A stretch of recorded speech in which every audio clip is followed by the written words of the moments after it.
श्रोताओं को हमारा नमस्कार। विविध भारती के स्टूडियो में उपस्थित हैं बांसुरी वादक पंडित नित्यानंद हल्दीपुर जी। नमस्कार पंडित जी। नमस्कार। श्रोताओं, जयपुर घराने की अग्रणी गायिका हैं विदुषी किशोरी अमोनकर। गान सरस्वती कोकिल कंठी विदुषी किशोरी अमोनकर ने अपनी मीठी आवाज से रसिकों को मंत्रमुग्ध किया है। पद्म भूषण सम्मान से आपको नवाजा जा चुका है। गीत गाया पत्थरों ने फिल्म का गाना विविध भारती से हम अक्सर ही प्रसारित करते रहते हैं। पंडित जी, आप बताइए विदुषी किशोरी अमोनकर के बारे में। किशोरी अमोनकर जी, जिनको हम लोग सब गान सरस्वती से जानते हैं जी, जयपुर घराने की गायिका हैं। उनकी माँ भी बहुत प्रसिद्ध गायिका थी, मोगूबाई कुर्डीकर। अलादिया खां साहब के पास जयपुर घराने के जो डोयन कहा जाते हैं, उनसे पास सीखी थी उनकी माँ। और माँ ने खुद तालीम देने के पहले किशोरी ताई को अंजलिबाई मालपेकर करके जो भेंडी बाजार घराने की गायिका थी, सुप्रसिद्ध गायिका, उनके पास भेजा तालीम के लिए। शुरू की तालीम उन्होंने अंजलिबाई मालपेकर से ली। बाद में उन्होंने अपने माँ के पास तालीम शुरू की। और किशोरी जी ऐसी एक महान गायिका थी जिनका गाने और राग के बारे में बहुत डीप थिंक थी। मतलब उसके ऊपर वो बहुत विचार करती थी। रागों के ऊपर बहुत विचार उनका है। इसलिए उनका गाना एक, जिसको बोलते हैं प्रगल्भ, ऐसा प्रगल्भ हुआ गाना उनका। और उनका विचार समृद्ध है, इसलिए उनका गाने के लिए लोग पागल होते हैं, क्योंकि हर टाइम उनको गाने में कुछ नई चीज सुनने की आशा होती है। और लोग ये देखने आते हैं कि आज ये गाने में नया क्या करेगी। तो थोड़े से, मतलब मैं अगर ये कहूँ कि रिबेलियन गायिका थी तो सही रहेगा। तो पंडित जी, अगर आप कहें तो इस वक्त गीत गाए पत्थरों ने फिल्म का गीत सुनवाएं अपने श्रोताओं को। जरूर जरूर। इन्होंने फिल्म में बहुत कम गाया, लेकिन ये गाना बहुत उनका फेमस हुआ।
तो श्रोताओं, गीत गाए पत्थरों ने फिल्म का गीत आपने सुना विदुषी किशोरी अमोनकर के स्वर में। और पंडित जी, हम चाहते हैं कि आप इस वक्त कोई राग प्रस्तुत करें बांसुरी पर हमारे श्रोताओं के लिए। ये गाना सुनकर मुझे एक पहाड़ी धुन याद आ रही है, तो मैं आपको सुनाता हूँ। जी।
बहुत सुंदर।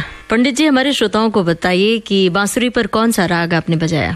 ये एक फोक मेलोडी है, पहाड़ी, वो बजाई मैंने। जी श्रोताओं, अब हम एक ऐसे महान शास्त्रीय गायक की चर्चा करना चाहेंगे जिन्होंने फिल्मों में भी कई गाने गाए हैं। वो है पंडित अजय चक्रवर्ती जी। पटियाला घराने के सुप्रसिद्ध शास्त्रीय गायक पंडित अजय चक्रवर्ती का नाम हम बड़े आदर से लेते हैं। पंडित जी, अगर मैं गलत नहीं हूं तो बताना चाहती हूं श्रोताओं को, ये वही घराना है जिसमें उस्ताद बड़े गुलाम अली खान साहब, उस्ताद बरकत अली खान साहब जैसे दैदीप्यमान नक्षत्र जगमगाए। सही है, बिल्कुल सही जी। उन्होंने काफी फिल्मों में गाया है, जैसे कि ताजमहल जो 2005 में आई थी जी, फिर वाटर वो भी 2005 में आई थी, फिर एक फिल्म उनका जिसमें गाना उनका बहुत फेमस हो गया वो थी गदर। गदर एक प्रेम कथा फिल्म जी 2001 में। तो ये गदर का एक हम लोग गाना सुनते हैं। जी, सुनवाते हैं गदर एक प्रेम कथा फिल्म का ये गीत।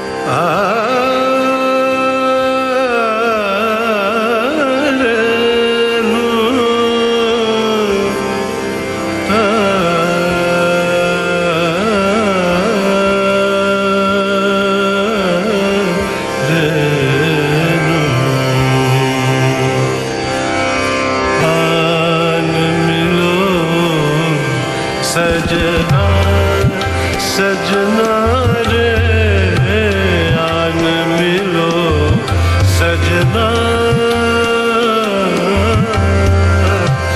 अखियों में ना आए निंदिया, अखियों में ना आए निंदिया, मोह ना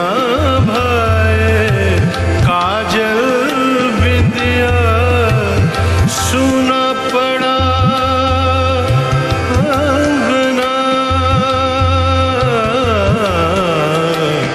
अंगना सुना पड़ा अंगना, अंगना सुना पड़ा अंगना रे, अंगना रे आन मिलो सजना सजना रे आन मिलो सजना, सजना रे आन मिलो सजना।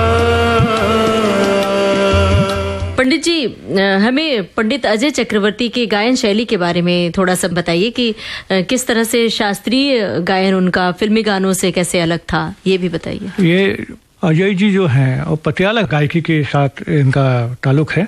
पटियाला घराने की एक वैशिष्टता ऐसी है कि वो आकार से गाते हैं। ऐसे बड़ा आकार करके पूरी गायकी उनकी आकार से होती है और तानों और गला तैयार। तो अजय चक्रवर्ती गायकी का वैशिष्ट है कि उनका गला इतना तैयार है कि कोई भी चीज उनके गले से निकल सकती है। और जो वॉल्यूम है, वो जो वॉल्यूम को फेड इन फेड आउट करते हैं तो गाने में वो इमोशंस पैदा होती है। पंडित अजय चक्रवर्ती के बारे में पंडित जी आपने ये बड़ी दिलचस्प जानकारी दी और अब अपने श्रोताओं से अनुमति चाहते हैं और कहते हैं नमस्कार।